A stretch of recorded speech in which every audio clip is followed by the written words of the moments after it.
दोस्तों कैसे हो आप लोग। जैसे कि आपको मैंने बिहार एपीओ के जितने भी सिलेबस थे उसके बारे में मैंने बता दिया है क्या कैसे पढ़ना है। अभी मैं उसका जो सिलेबस का लॉ पेपर है बीएसए 2023 का, मैं उसके बारे में आज आप लोग को पढ़ाने जा रही हूँ क्या कैसे पढ़ना है आपको। और इसमें आपको भारतीय साक्षर अधिनियम में उसको पढ़ाते वक्त इतना बता दे रही हूँ कि जैसे इसमें प्रीलिम्स के लिए आपको पढ़ना है तो उसके पहले बेयर एक्ट रीडिंग अच्छे से कीजिए। उसके बाद आप इस वीडियो को देखते हैं तो आपको प्रीलिम्स के अकॉर्डिंग जो भी टॉपिक है जो भी चीज़ें हैं आपको अच्छे से समझ में आ जाएगी क्या कैसे पढ़ना है आपको। इसमें जो नोट्स बनाए वो भी आपको बहुत ज़्यादा बेनिफिट होगा। इसके बारे में मैं पहले थोड़ा थोड़ा बता दे रही हूँ। जैसे जो भारतीय साक्षर अधिनियम 2023 है इसमें 170 धाराएं हैं और ये चैप्टर कितने हैं, इसमें 4 चैप्टर हैं और किस पार्ट 4 है और चैप्टर जो है 12 है।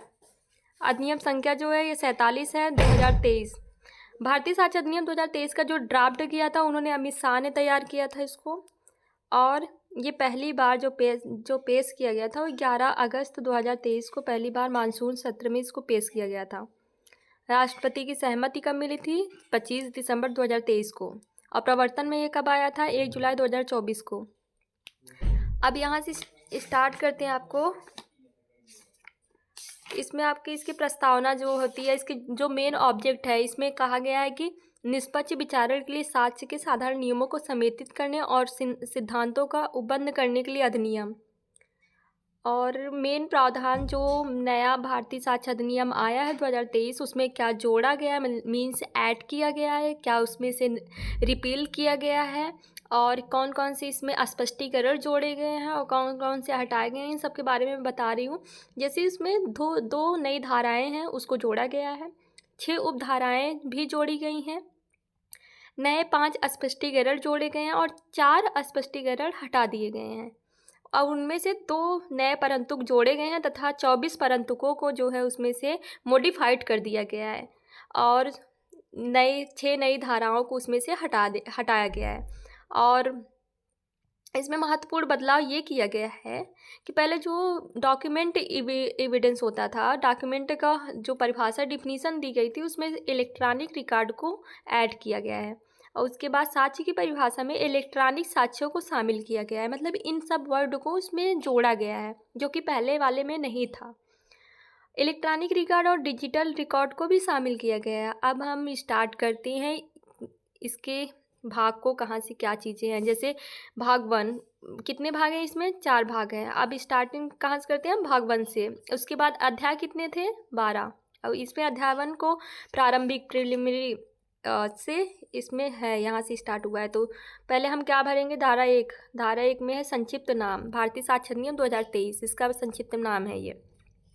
कहाँ पे लागू होता है? किसी न्यायालय में, उसके समक्ष न्यायिक कार्यवाहियों में, सेना न्यायालय में। और कहाँ ये लागू नहीं होता है, मतलब अगर प्री में ऐसे क्वेश्चन आ जाए कि ये भारतीय साक्षर अधिनियम कहाँ कहाँ पे लागू होता है तो हमें बताया मतलब उसमें ऑप्शन में रहेगा, 4 ऑप्शन में, कि किसी न्यायालय में लागू होता है, हाँ, इस उसके न्यायिक कार्यवाहियों में, सेना न्यायालय, उपयुक्त सभी। तो हमें क्या लगाना होगा? उपयुक्त सभी को। और कहाँ पे लागू नहीं होता है? तो किसी अधिकारी, शपथ पत्र मतलब एफिडेविट, अर्ध न्यायिक कार्रवाइयों पर, मध्यस्थ के समक्ष कार्रवाइयों पर, ये इस पर लागू नहीं होता है। और लागू उन तारीख को ये प्रभावित होगा जो केंद्रीय सरकार राजपत्र में अधिसूचना द्वारा नियत करेगा। तो कब नियत किया था? 1 जुलाई 2024 को। मीन्स जो ये बीएसए है 2023 वो 1 जुलाई 2024 को पूरे भारत में लागू हुआ था। और ये अब दूसरा हम पढ़ते हैं इसका परिभाषा, डिफिनीसन दो जो है कि सेक्शन 2 में दिया गया है पूरा। इंडियन एविडेंस एक्ट के सेक्शन 2 को निरसित कर दिया गया और सेक्शन 3 निर्वचन खंड की जगह परिभाषा कर दिया गया है। मतलब पहले उसमें ये सब था, निरसित किया गया था, लेकिन अब जो है सेक्शन 2 में ही इसके परिभाषा खंड को दिया गया है। तो पहला क्या है? 2A में दिया गया है न्यायालय मतलब कोर्ट। न्यायालय के अंदर क्या क्या आता है? सभी न्यायाधीश, मजिस्ट्रेट साक्ष्य लेने के लिए वैध रूप से प्राधिकृत। लेकिन अगर कहा जाए कि न्यायाधीश में क्या नहीं आता है तो हम कहेंगे क्या? मध्यस्थ। मध्यस्थ जो होते हैं वो न्यायाधीश में नहीं आते हैं। और दूसरा जो है टू बी में निश्चायक सबूत मतलब कंक्लूसिव प्रूफ। जब एक तथ्य किसी अन्य तथ्य का निश्चायक सबूत घोषित किया जाता है, वहाँ पर न्यायालय उस तथ्य को साबित हो जाने पर उस अन्य तथ्य को साबित मानेगा और उसे न साबित करने के प्रयोजन के लिए साक्ष्य दिए जाने की अनुज्ञा नहीं करेगा। इसमें ये सब है कि मतलब कि अगर हम न्यायालय के कोर्ट के समक्ष कोई मतलब एविडेंस अगर हम उसमें उनके प्रस्तुत करते हैं तो उनमें से वही चीज़ें न्यायालय मानेगा जो कि उसके सामने प्रस्तुत की गई है। और ये जो है पहले बीएसए में क्या था, सेक्शन 4 में था, जो कि अब आ गया है 2B ना साबित डिस्प्रूव्ड। यह है 2C में। जब न्यायालय अपने समक्ष विषयों पर विचार करने के पश्चात या तो यह विश्वास करे कि उसका अस्तित्व नहीं है या उसके अनस्तित्व को इतना अधिसंभाव्य समझ ले कि उस विशिष्ट मामले की परिस्थितियों में किसी प्रज्ञावान व्यक्ति को इस अनुमान पर कार्य करना चाहिए कि उस तथ्य का अस्तित्व ही नहीं है। मतलब इसमें पूरी तरह से उसको मान लेना चाहिए कि वो अस्तित्व में है ही नहीं, मतलब ये कोर्ट मानता है। और 2D में क्या डिफाइन है, डॉक्यूमेंट। 2D से क्या, डॉक्यूमेंट। तो उसके बाद ऐसा कोई विषय दस्तावेज होता है, उससे ऐसा कोई विषय अभिप्रेत है जिसको किसी पदार्थ पर इलेक्ट्रॉनिक अभिलेख, अक्षरों, अंकों, चिन्हों के साधनों द्वारा या उनमें से एक से अधिक साधन द्वारा या डिजिटल अभिलेख जो है इसमें न्यू ऐड किया गया है, ये सभी द्वारा अगर हम प्रस्तुत करते हैं या पेश करते हैं कोर्ट के समक्ष तो उसको क्या कहेंगे, डॉक्यूमेंट्री एविडेंस। उदाहरण स्वरूप लेख दस्तावेज है, मुद्रित शिलालेख या फोटो चित्र शब्द जो है वो दस्तावेज है, मानचित्र रेखांक भी दस्तावेज है, धातुपत्र या पत्र पर लिखा हुआ उत्कीर्ण लेख भी दस्तावेज है। इसमें न्यू ऐड किया गया है क्या, email, server log, computer, laptop, smartphone, message, website, अवस्थित साक्ष्य, ये सभी दस्तावेज हैं। इसमें ये शिला मुद्रित या धातुपत्र पर लिखा हुआ उत्कीर्ण लेख दस्तावेज है। इट मीन्स ये है इसमें कि अगर आपको ऐसा साक्ष्य मिलता है कि ए लफ्स बी और उसमें बी की डेथ हो जाती है, तो बाद में जो वहाँ पे पत्थर पे जो ये चीज़ लिखा गया है कि ए लफ्स बी, मतलब कि दिल बना के वो सब लिखा गया है, तो बाद में दस्तावेज के रूप में उसको एक साक्ष्य के रूप में माना जाएगा। कोर्ट उसको संज्ञान में ले सकती है क्योंकि उसमें ये होगा कि ए नहीं हो सकता किसी कारण बी की हत्या की हो, तो यहाँ पे ये दस्तावेज हो जाएगा। नोट, किसी राजनीतिक की मूर्ति को भी दस्तावेज माना जाता है, मतलब ये एक्सेप्शन में है।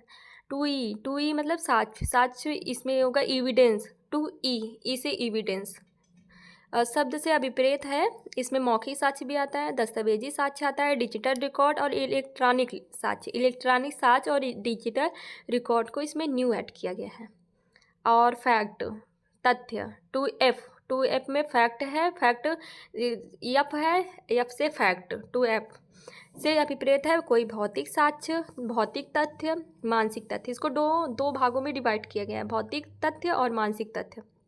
भौतिक तथ्य में क्या आएगा, कोई वस्तुओं की अवस्था, वस्तुओं का संबंध जो इंद्रियों द्वारा बोधगम्य हो, और मानसिक तथ्य में इसका भान किसी व्यक्ति को हो।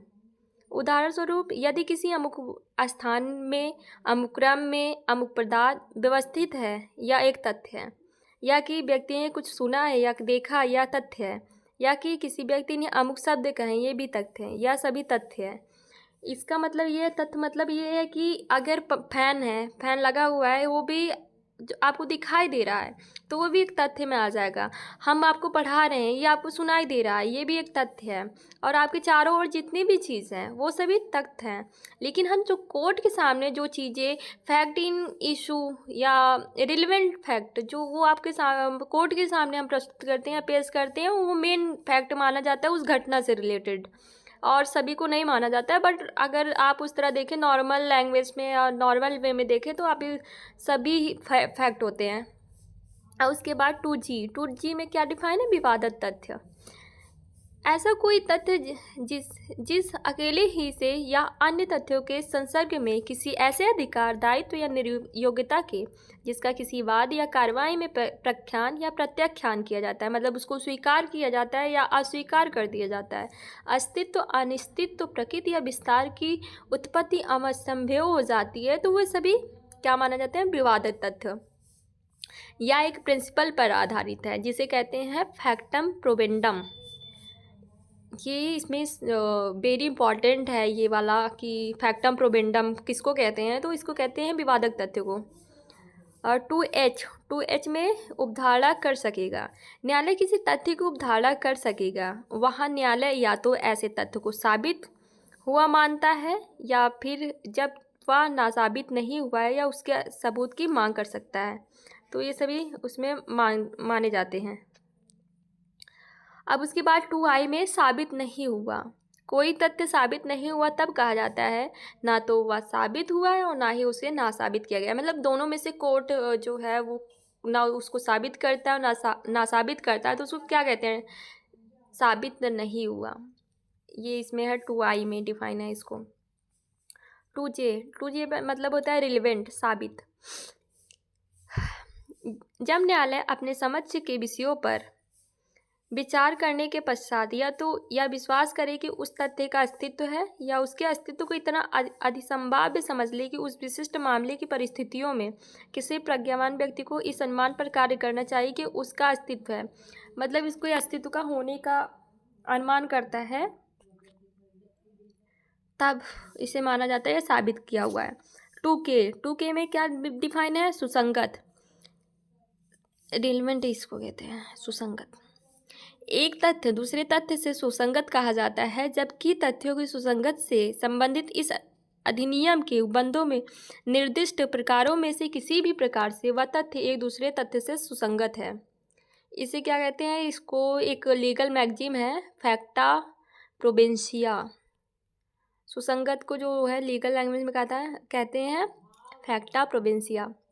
और उसके बाद 2L में क्या है? उपधारा करेगा। न्यायालय किसी तथ्य की उपधारा करेगा वहाँ न्यायालय ऐसे तथ्य को साबित मानेगा यदि और जब तक वह नासाबित हो जाए, मतलब कि इसमें होता है कि कोई भी फैक्ट जो है जब तक नासाबित ना हो जाए तब तक मुझसे साबित हुआ मानते हैं। इसमें कोर्ट मानता है, कोर्ट, न्यायालय।